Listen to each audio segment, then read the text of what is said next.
So far, there are 5 Republicans, 1 Democrat, and 1 independent running for Louisiana governor. You just heard from the lone Democrat, Shawn Wilson. Now, TWILA's Avery Davidson sits down with independent candidate Hunter Lundy. The primary for the gubernatorial election for Louisiana is coming up on October 14th, and we're going to spend this time meeting some of the candidates. Joining me now is Hunter Lundy, the lone independent in this race. And Hunter, you've got a background not just in law, but also a little bit with Farm Bureau as well. That's correct, Avery. When I was my 3rd year of law school in Mississippi, I had a job offer to go to work for the legal department for Southern Farm, and so I did. And I had a lot of life experiences, a lot of great things. But I was the law clerk for the general counsel for Southern Farm. And they offered me a job, but I got a job offer to work for a federal judge when I finished. So I moved to Biloxi and worked there. And then I moved back to Lake Charles, where I was from, after I finished my law clerkship.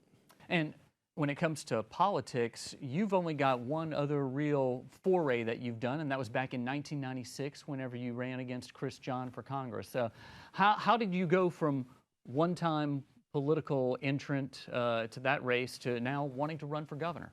I was very young in 1996, and I kind of ran for the wrong reasons.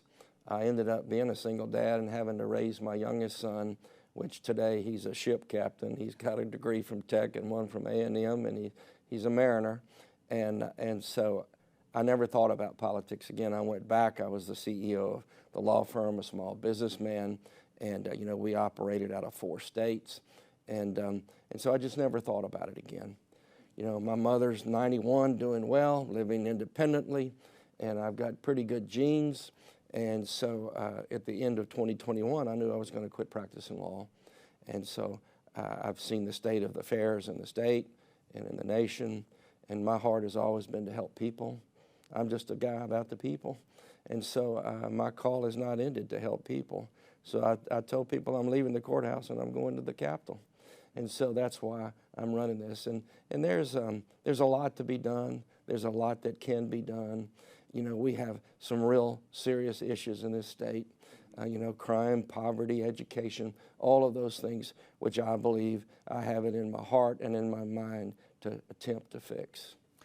What in your background and law practice kind of gives you some insight to being a good governor if you were to win? And also, what are some of the higher profile cases you've worked on? Well, my last case that I worked on was that was a higher pro. I was one of 6 lawyers appointed by the federal judge in California to go after Roundup, because Roundup had caused non-Hodgkin's lymphoma for many of our farmers, crop dusters, people, landscape artists all around the country. It was kind of a signatory disease to an excess exposure.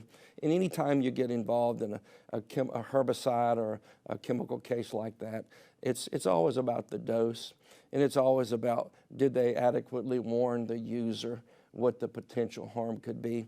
And so that was kind of a big case, you know, and they came to the table, and after we tried 3 cases and won them, and they resolved the cases for a lot of people, most all of my Louisiana clients. So that was a case. Now, my grandfather was a farmer. You know, I came from a grandfather who was a rice farmer. So we, you know, one of the cases I was involved in years ago was the suit for the crawfishermen.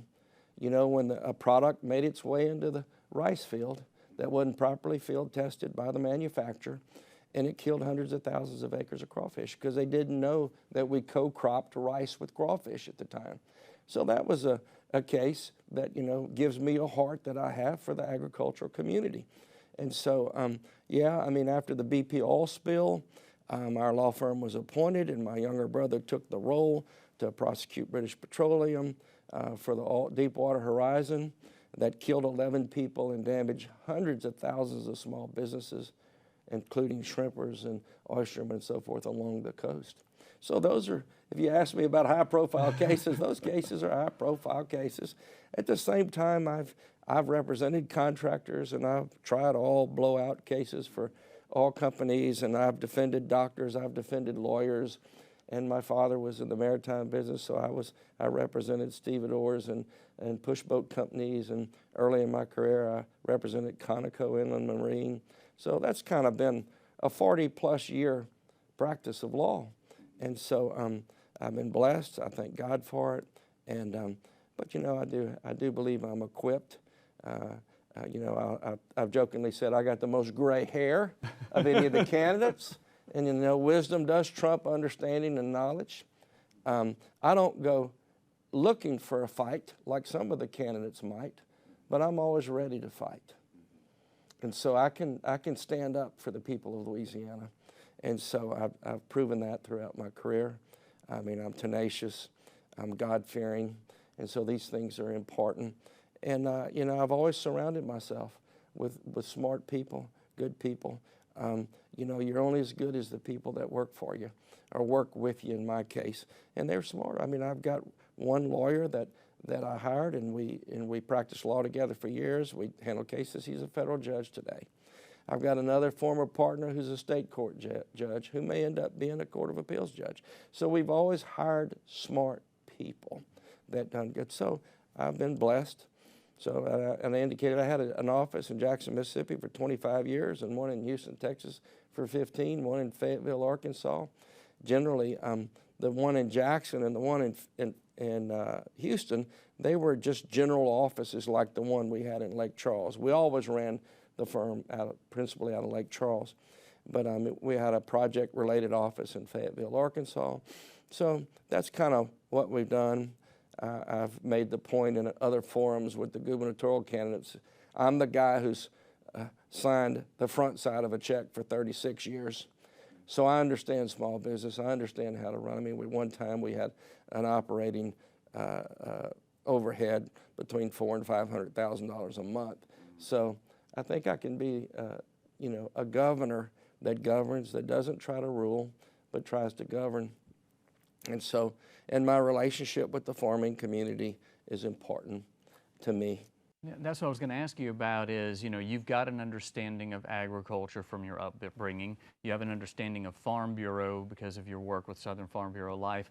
Tell me a little bit about how that would play into your vision for Louisiana's future. What role would agriculture and Farm Bureau play into it? Well, in a forum the other day, I listened to one of the candidates castigate another candidate because of the role that he played in with a former governor on capital outlay, and walked about, you know, how the former governor walked around with a baseball bat with his chief of staff and threatened people about capital outlay. And the candidate that was making the comment was saying it was corrupt. Well, it's not corrupt.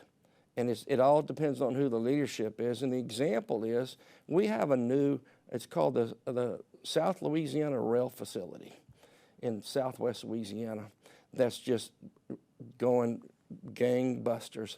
They got together, 200 and some odd farmers got together. They formed an LLC. They got with the governor's office, and they got $5 million of capital outlay that was sent to the Jeff Davis Parish. And they got together with Mike Strain, the Commissioner of Agriculture. They got the financing, and then they built a facility that went from a $5 million outlay to sending $50 million a year of cargo out of the Port of Lake Charles. Now they're sending it to the whole Western Hemisphere. They're sending it by rail, by barge, so forth. And it's opened up to where businesses from other states, of course, the state owns this property where this is going on. It started with $5 million of capital outlay. It started with a governor who worked with a commissioner of agriculture who worked with a group of businessmen, and they didn't care whether they were an R or a D. They were like me. They cared for the people of Louisiana. So this South Louisiana Rail Facility has brought hundreds of jobs. And now that you've got these other facilities that want to locate on that property to take the byproduct from the rice mill and build, you know, something similar to plywood using the resin, I mean, it's a goal. There'll be hundreds of more jobs. So can I work with anybody? I can work with anybody. And, you know, I tell people have opened the menu and they see the red on one side and the blue on the other side, and they don't want either one.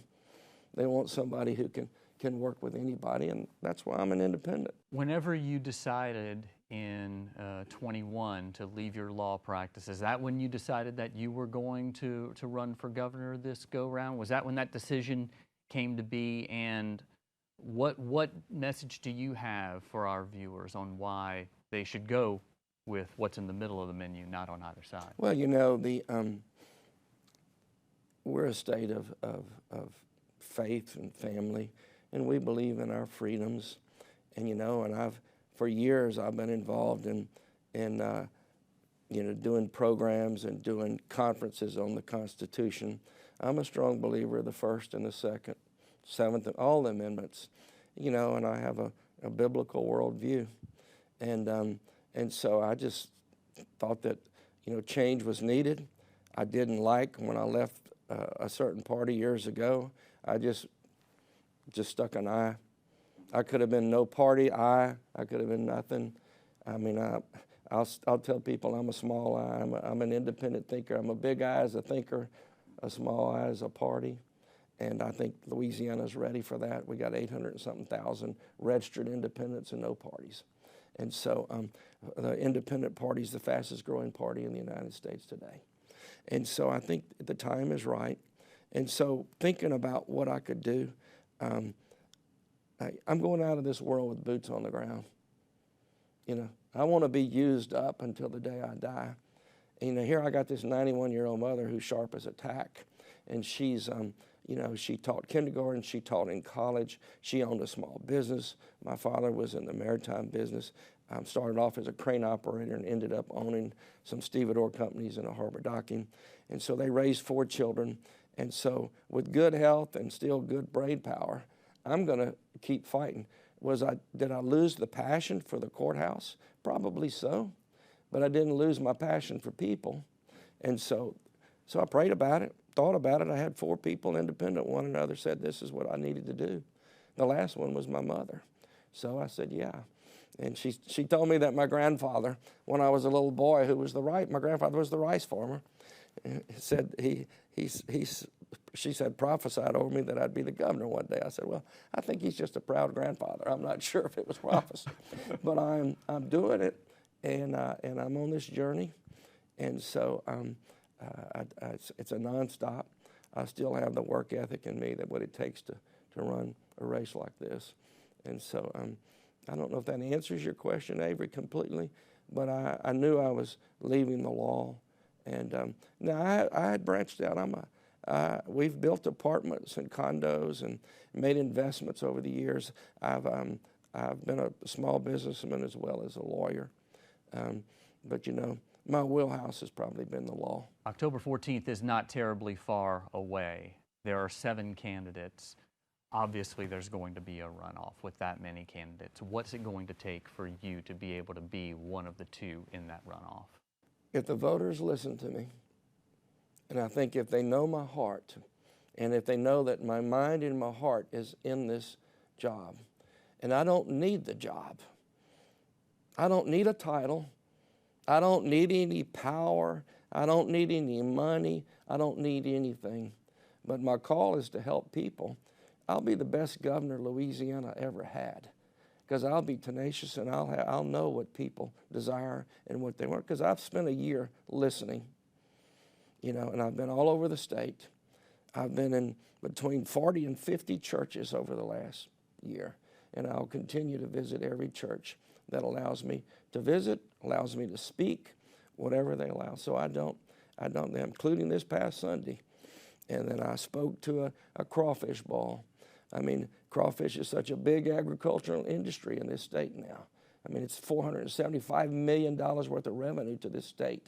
And so I've lived through a lifetime, and I introduced some fraternity brothers at Millsaps College to crawfish a long time ago. And so today it's an industry everywhere. So it's going to just take people listening and knowing that I mean what I say, and I'm an actor. I mean, when I say I'm going to do something, I do it, and I'm, you know, I'm pensive in the sense that I listen to people. I wait, you know, waiting on the Lord is an important thing to do, and so you wait to know that this is the right thing to do, and then you do it. And so, Louisiana, I mean, we're the best state in the land, as the song used to go, where they grow the sugar cane so grand, the Mississippi flows into the sea. That's for you and me. You just ought to see the waving fields of corn. So there's an old song about Louisiana, and that's so true. We're the most industrious people. We're a people of faith. We're a people of culture. Right now, we're a state of poverty, and I am going to tackle that. You take crime, education, and poverty. You fix one, you fix the other. You fix two, you fix all three. We can do that, and I'm standing on that belief.